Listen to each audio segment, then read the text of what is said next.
In this video, I'm going to show you how you can easily use split screen feature on Samsung Galaxy S23.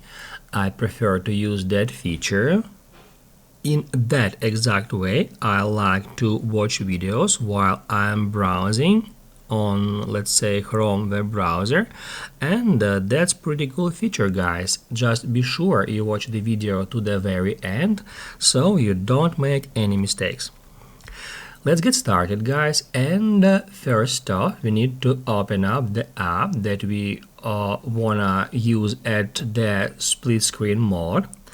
Let's say it is YouTube. So first off we need to open it up and then just tap right here at this icon to head over to that mode where we can switch between applications. And then to place the app on the splitted screen, we just need to long press at the app's icon at the top, and then we can drag it down or up.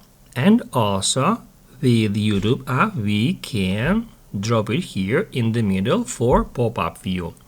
I prefer to use it in that way.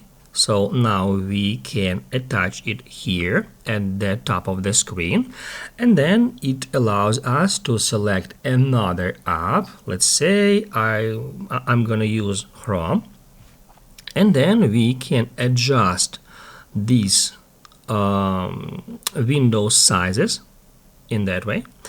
Then we can just play the video, and in another screen we can search for something and we can browse over the internet while watching the video on YouTube. If you would like to turn it back on to the regular mode, so if you want to turn off the split screen mode, all you have to do is just hold down your finger at these three dots right over here and then just drag it down. Now we are at a regular screen mode and we can easily switch between applications in that way. If this video helped you out, don't forget to hit the like button.